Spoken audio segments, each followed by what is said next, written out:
One, two, Ronnie's coming for you. Welcome back, guys, to Fog Entertainment, and we are here with Raising Kanan, episode 3. They say it's a big rich town. Ooh, cause I ain't the dope man, the coke man. Nah, it's just a part of the game. The dope man, dope man. Yeah, it's just a part of the game. This one is called Open for Business. The task force is obviously there to stay. You see a wee conversation between Raquel and Hard. Crazy stuff is going down, definitely. But in terms of the main thing this episode is Ronnie. Ronnie is just creeping stuff out, creeping everybody out. And of course, the main problem this episode is that he actually turns around and batters the bouncer. They had a bit of a beat down. So, yeah. He seemed very quiet and observant and just a restricted and reserved kind of guy. But now he just seems to get very feisty. Stefano, though, he gets locked up pretty much immediately. I wonder at this point, is he thinking, I wonder who's gave me off. The FBI demand information of him, you're selling these illegal fish, all these things, and he's pretty much like, nope, I am not telling you anything. Kanan then obviously tired of being broke, sets up another meeting with Semrad, but goes alone because Famous is useless.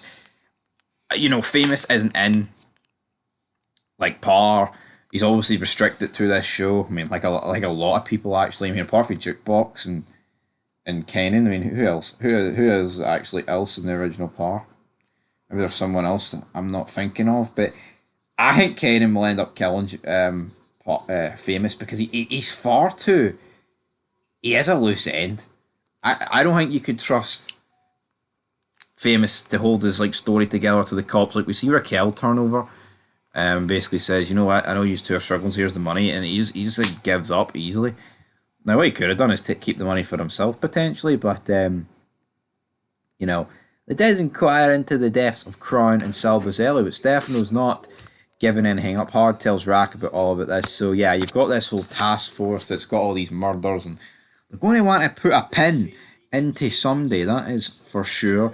Outside though, Raquel notices when she comes out of Famous' spot that she's being followed.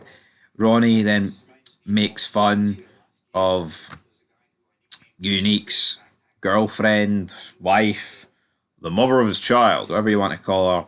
It's like, yeah, he's probably out fucking some sad bitch, which I thought was funny. But yeah, I mean, Unique then goes to the gym with Ronnie. And Ronnie's like, "Why do we go to do some serious work?" We'll have to wait and see.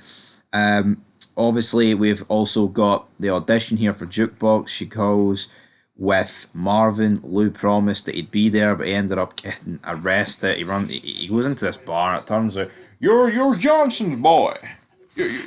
You're his boy. You're here. Oh, you can drink here for free. Sort of talk, and it's like, oh. And then he beats a guy up, gets arrested, gets out. He imagined Scrap and D-Wiz. D-Wiz, that's a character that feels like he's just not existed in this show. So yeah, looks like he can do this. And he's like, oh, look, you're doing all this magical stuff with the young kids, and I can do that. And I can offer you stuff, protection. And maybe we can make a lot of money. But Duke gets to sing a little bit, about 20 seconds, 30 seconds worth. That's plenty. Will it go well? Probably not. Jukebox doesn't seem to have anything go well for her in this universe, to be honest. Detective Hard, though, he confronts Detective Burke, her ex-lover, and basically says, I cared about my partner too, but let's just leave this where it is. I don't want them opening an investigation into Burke and, tainting her name any more than what it needs to be. She seemed like to understand this, but I think there's going to be a bit more chaos and a bit more truth to be coming out about Burke's death and things like that.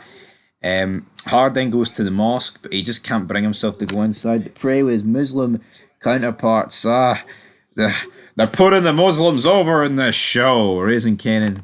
Yeah, he can't go into the mosque. He can't go into the mosque and pray. Definitely not.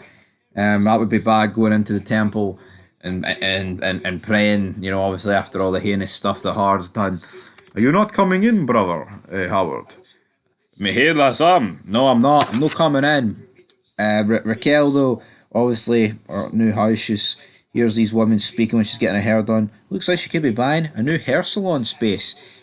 Then pretty much the episode ends with Kanan and Phoenix like, holy shit, look at my money we're making. Because obviously with their new scheme with the whole guys driving around sort of thing, they've got the drugs, they've got the maps, Kel's kind of, how's Kenny making this sort of money? Is this the part of the game? I ain't the coke man, the dope man, whatever. And then as they look across the road, Ronnie is just staring them out and he's like, hold on here, how in the name of Christ is this been allowed to happen?